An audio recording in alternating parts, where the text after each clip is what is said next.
प्रिय भक्तों, अगर आप भी चाहते हैं कि आप शनि देव की कुदृष्टि से बचे रहें और आपको शनि देव की सिर्फ आशीर्वाद और असीम कृपा ही प्राप्त हो, तो आप इस महामंत्र का जाप अवश्य करें। इस मंत्र के नियमित 108 बार जाप करने से नकारात्मक ऊर्जा और बुरी शक्तियां समाप्त होती हैं। काला जादू, टोना टोटका और तंत्र बाधा, काला जादू, टोना टोटका और तंत्र बाधा का नाश होता है। व्यक्ति का तेज और आत्मविश्वास बढ़ता है और साथ ही शनि देव की कृपा से उसे अथाह धन की प्राप्ति होती है। इसलिए प्यारे भक्तों, आप इस महामंत्र का जाप अवश्य करें। जिस भी भक्त ने आज तक इस महामंत्र का जाप किया है, उसे सिर्फ शनि देव की असीम कृपा ही प्राप्त हुई है। इसलिए प्यारे भक्तों, आप इस महामंत्र का जाप अवश्य करें। यह मंत्र बहुत ही शक्तिशाली और प्रबल मंत्र है। इस मंत्र का प्रभाव तुरंत ही दिखाई देने लगता है और साथ ही आपका जीवन सुखद हो जाएगा। अगर आप शनि देव का आशीर्वाद प्राप्त करना चाहते हैं तो इस वीडियो को लाइक और चैनल को सब्सक्राइब जरूर कर दीजिए और कमेंट बॉक्स में जय शनि महाराज अवश्य लिख दीजिए। तो चलिए भक्तों, मंत्र का जाप करना प्रारंभ करते हैं। ओम ह्रीं सन शनैश्चराय सर्वदोष निवारणाय स्वाहा।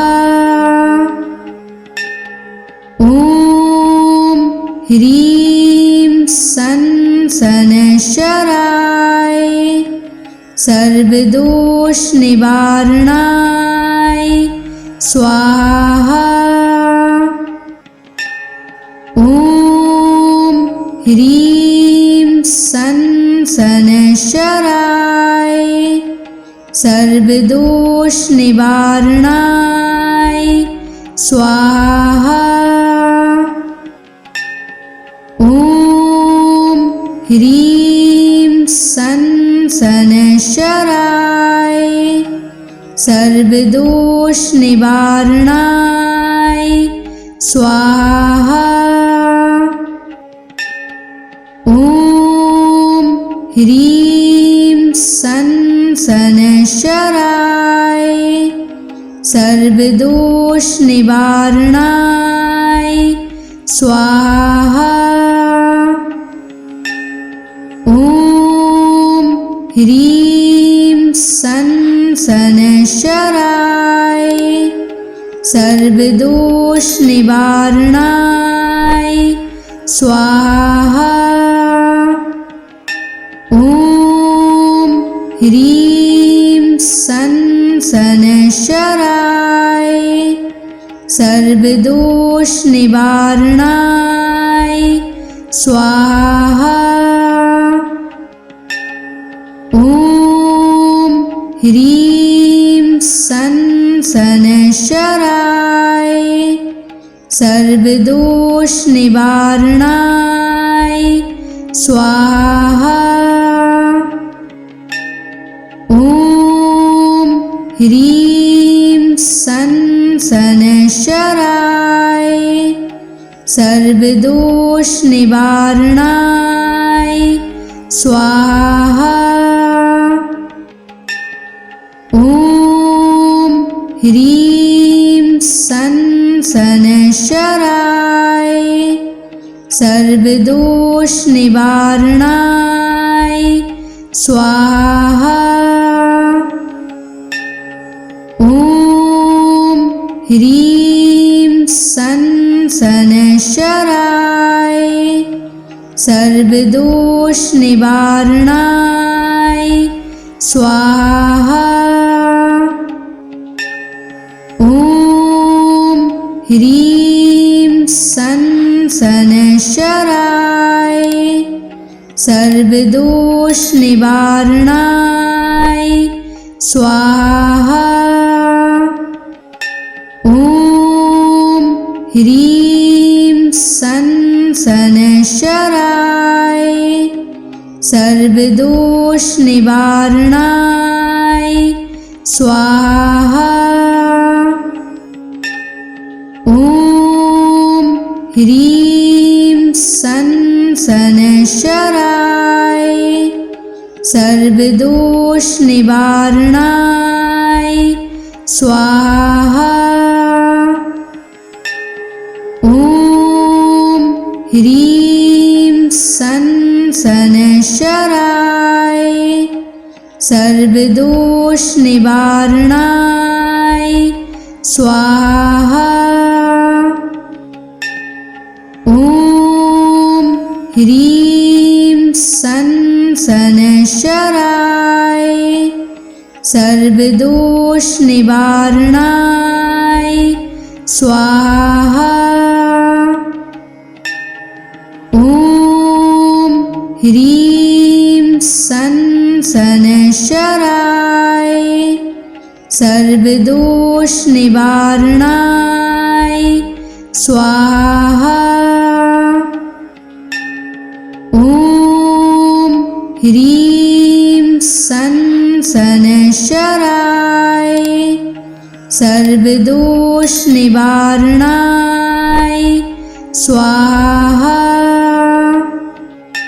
ॐ ह्रीं सन् शनैश्चराय सर्वदोषनिवारणाय स्वाहा।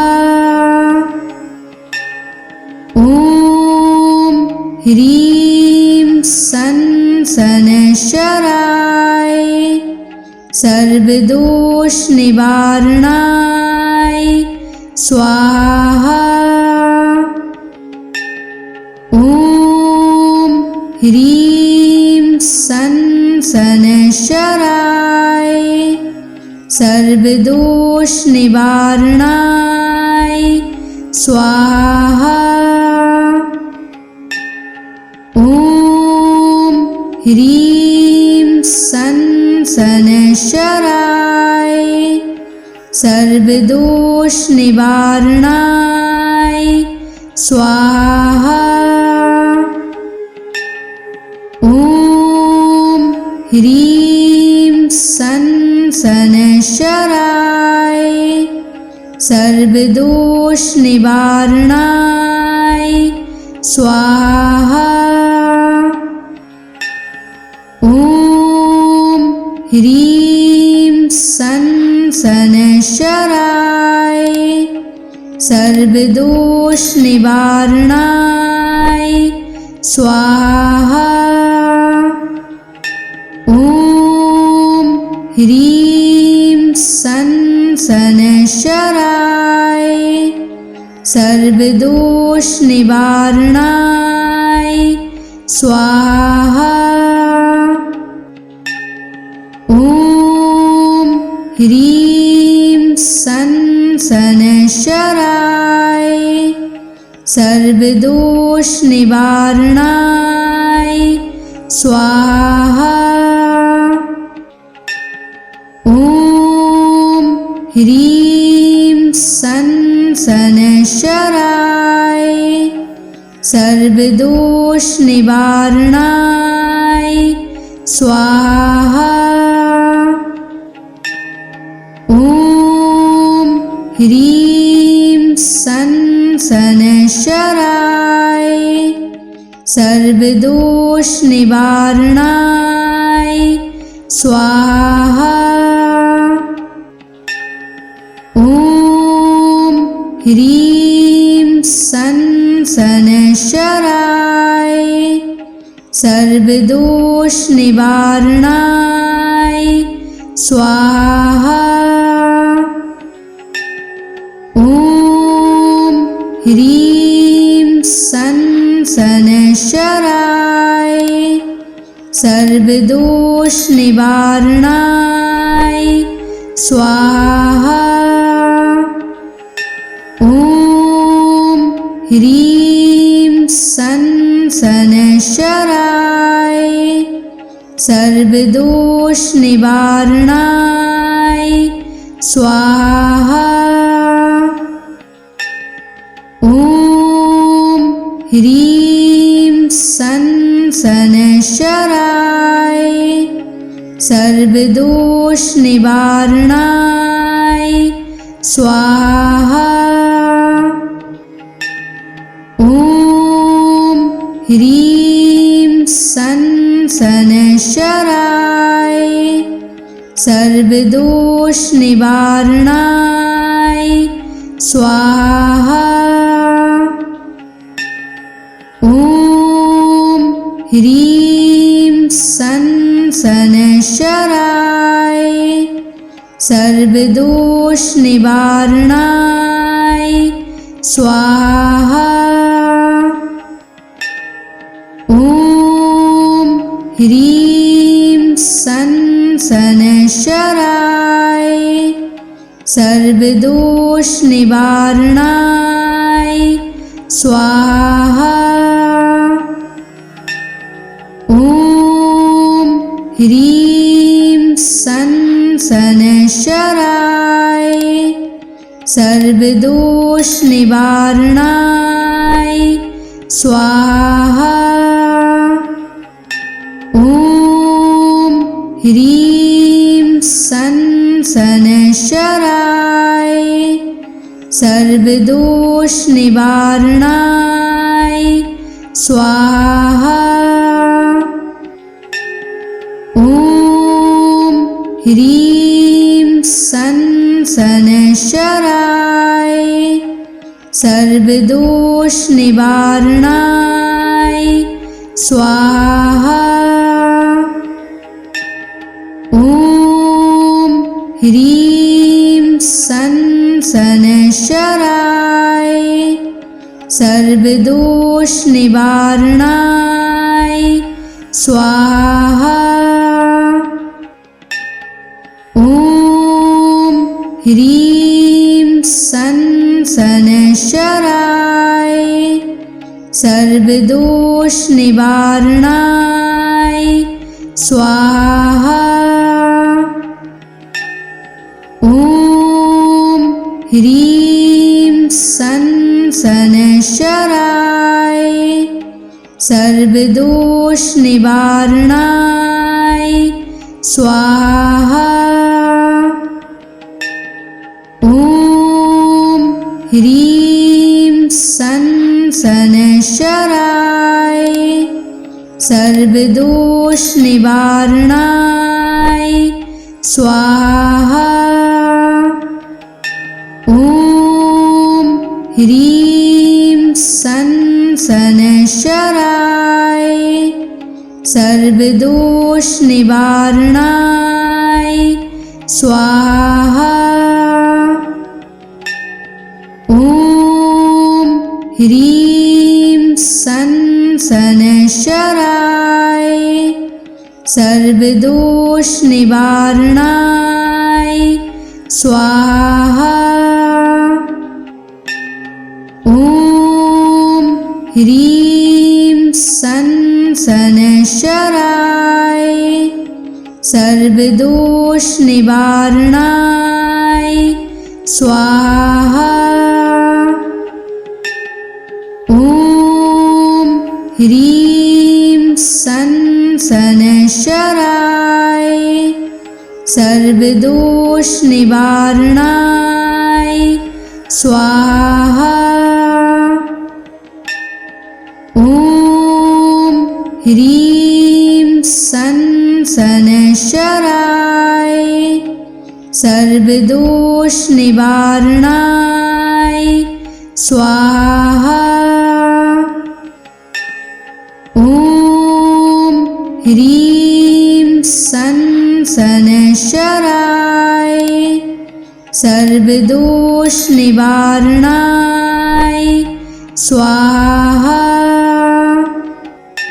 ॐ ह्रीं सनशराय सर्वदोष निवारणाय स्वाहा। ॐ ह्रीं सनशराय सर्वदोष निवारणाय स्वाहा। ॐ ह्रीं सनशराय सर्वदोष निवारणाय स्वाहा। ह्रीं सन शनैश्चराय सर्वदोष निवारणाय स्वाहा। ॐ ह्रीं सन शनैश्चराय सर्वदोष निवारणाय स्वाहा। ॐ ह्रीं सन शनैश्चराय सर्वदोष निवारणाय स्वाहा। ॐ ह्रीं सन शनैश्चराय सर्वदोष निवारणाय स्वाहा। ॐ ह्रीं सन शनैश्चराय सर्वदोष निवारणाय स्वाहा। ॐ ह्रीं सन शनैश्चराय सर्वदोष निवारणाय स्वाहा। ॐ ह्रीं सन शनैश्चराय सर्वदोष निवारणाय स्वाहा। ॐ ह्रीं सन शनैश्चराय सर्वदोष निवारणाय स्वाहा। ॐ ह्रीं सन शनैश्चराय सर्वदोष निवारणाय स्वाहा। ॐ ह्रीं सन शनैश्चराय सर्वदोष निवारणाय स्वाहा। ॐ ह्रीं सन शनैश्चराय सर्वदोष निवारणाय स्वाहा। ॐ ह्रीं सन शनैश्चराय सर्वदोष निवारणाय स्वाहा।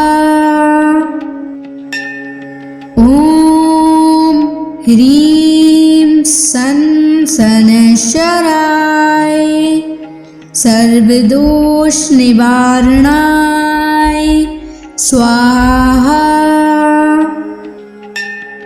ॐ ह्रीं सन शनैश्चराय सर्वदोष निवारणाय स्वाहा। ॐ ह्रीं सन शनैश्चराय सर्वदोष निवारणाय स्वाहा। ॐ ह्रीं सन शनैश्चराय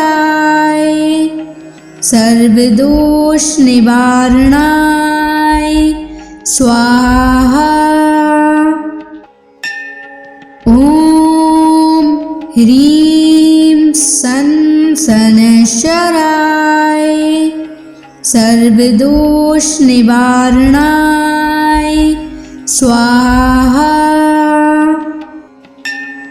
ॐ ह्रीं सन शनैश्चराय सर्वदोष निवारणाय स्वाहा। ॐ ह्रीं सन शनैश्चराय सर्वदोष निवारणाय स्वाहा। ॐ ह्रीं सन् शनैश्चराय सर्वदोषनिवारणाय स्वाहा।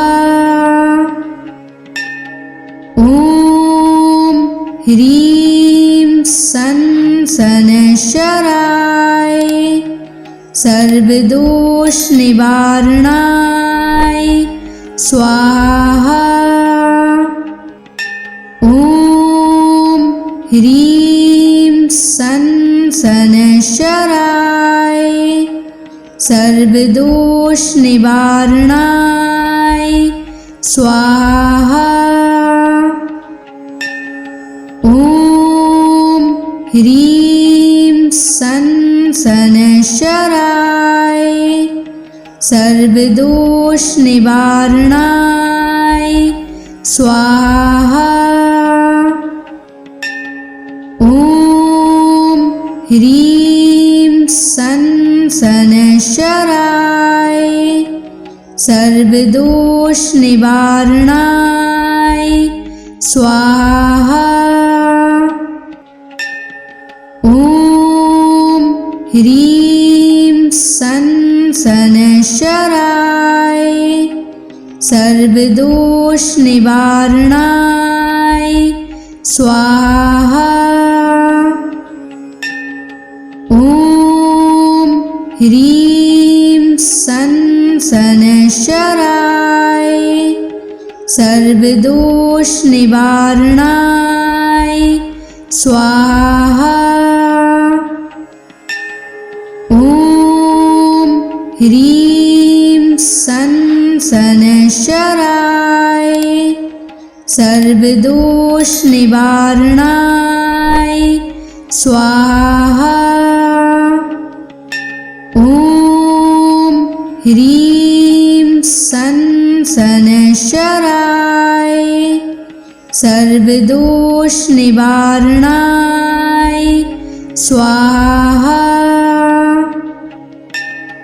ॐ ह्रीं सन् शनैश्चराय सर्वदोषनिवारणाय स्वाहा। ॐ ह्रीं सन् शनैश्चराय सर्वदोषनिवारणाय स्वाहा। ॐ ह्रीं सन् शनैश्चराय सर्वदोषनिवारणाय स्वाहा। ॐ ह्रीं सन् शनैश्चराय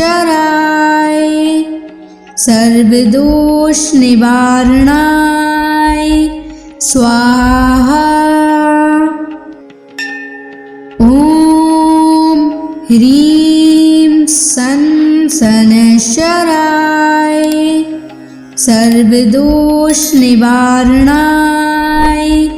स्वाहा। ॐ ह्रीं सन् शनैश्चराय सर्वदोषनिवारणाय स्वाहा। ॐ ह्रीं सन् शनैश्चराय सर्वदोषनिवारणाय स्वाहा। ॐ ह्रीं सन् शनैश्चराय सर्वदोषनिवारणाय स्वाहा। ॐ ह्रीं सन् शनैश्चराय सर्वदोषनिवारणाय स्वाहा। ॐ ह्रीं सन् शनैश्चराय सर्वदोष निवारणाय स्वाहा। ॐ ह्रीं सं शनैश्चराय सर्वदोष निवारणाय स्वाहा।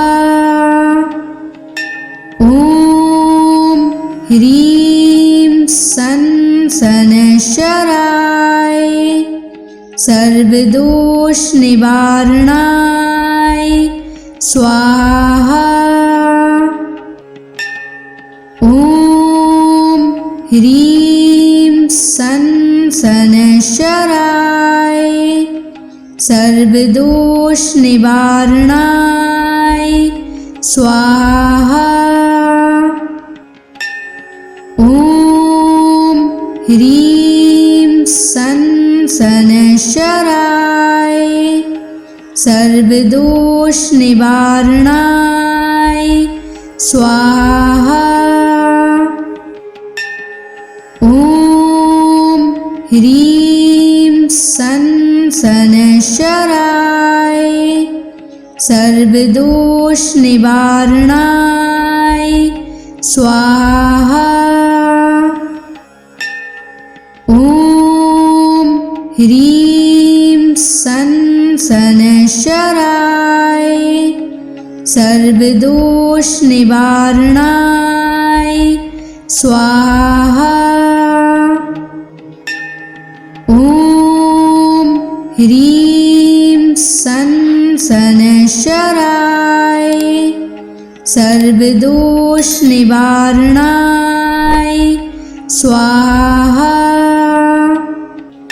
ॐ ह्रीं सं शनैश्चराय सर्वदोष निवारणाय स्वाहा।